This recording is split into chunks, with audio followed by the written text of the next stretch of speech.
morning, Saudi Arabia. Good afternoon po, Pilipinas. Magandang umaga po sa lahat po ng aking subscriber at to all my viewers. Shoutout po sa inyo lahat. For today's vlog po, mga ka-viewers, ay galing po ako sa baba at bumili po ako ng konting gulay para po gawin po nating soup.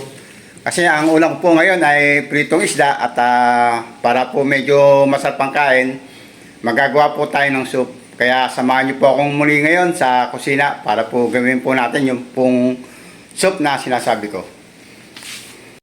Ito na po ang mga sangkap na gagamitin po natin, mga ka-viewers. Gumamit po tayo ng bawang, ng sibuyas, ng kamatis. Gagamit din po ako ng ground black pepper, saka po ng konting seasoning. 2 itlog na binati po. Maglalagay po tayo ng repolyo, ng spring onion, ng carrots, at ito po ang gagamitin po natin, yung puntokwa. At lalagyan din po natin ng pampalapot. Ito po ay 1 kutsarang cornstarch at nilagyan ko lang po ng tubig. Bukod sa mga sangkap na to, mga ka-viewers, ay gagamit din po tayo ng mantika, ng tubig, at ng konting patis at ng asin. Kasi po medyo maalat na po yung ating seasoning, kaya depende po sa ating pong panlasa. Kaya simulan na po natin ang pagluluto. Magpainit na tayo ng mantika, mga ka-viewers. Okay na po yan. Isa na po natin yung bawang.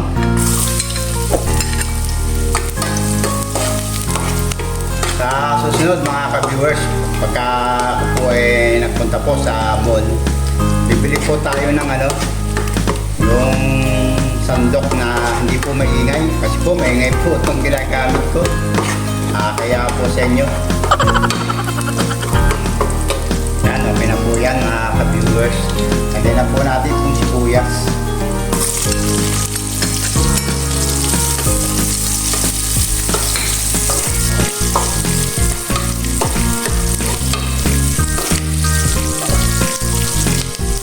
Lagyan po natin yung kamatis.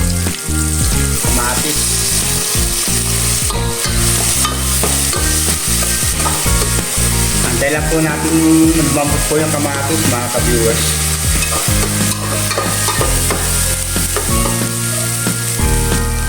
Lagyan natin ng konting asin, mga ka-viewers. At ng paminta.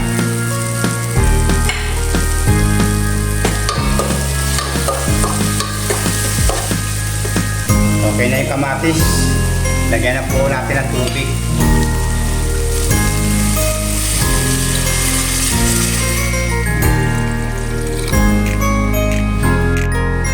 Depende po sa inyo kung gaano pong karaming tubig ang gusto nyo pong ilagay.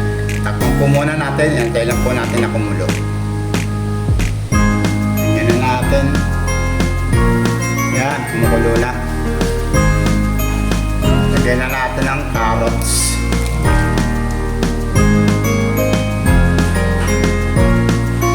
Lagyan na din po natin yung mga tokwa o tofu. Lagyan po muna natin ng konting patis. Himaya lang po natin tikman kung okay na po siya.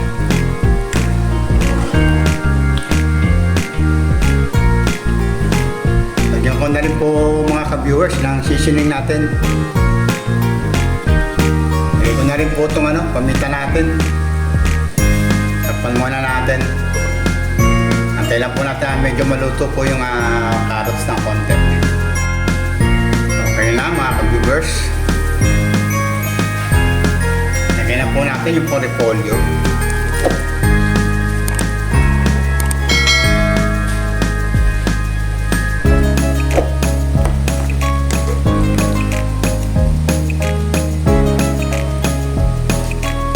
Kapag muna natin, mga ka-viewers, at antay lang po natin maluto yung repolyo. Tingnan na natin. Tikman muna natin, mga ka-viewers, bago natin po ilagay po yung itlog.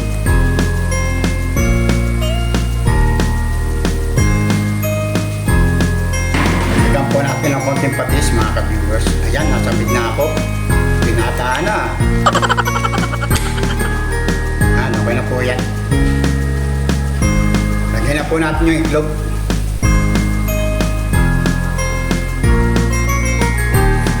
Tuloy po muna natin para po pantay siya.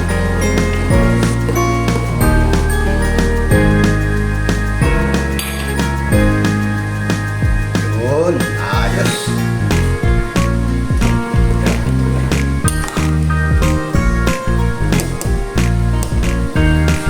Lagyan na po natin yung pong spring onion mga ka-viewers.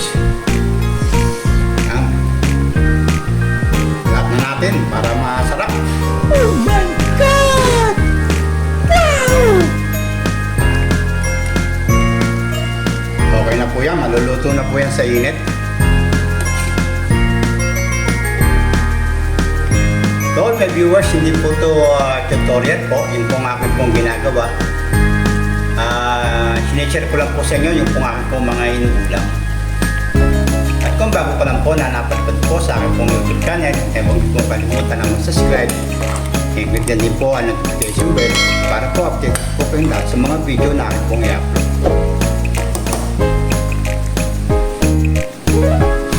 Lagyan na po natin po yung pampalapot.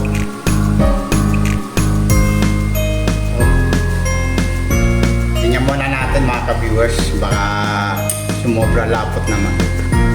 Lahatin na natin mga ka-viewers, tama-tama lang yan.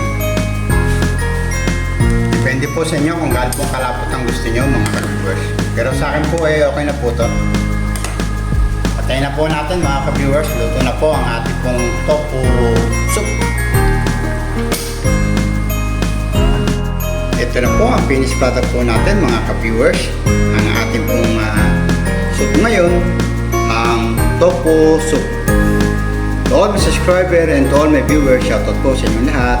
Bye bye po. Maraming salamat po sa pagsama po muli. Kain po tayo.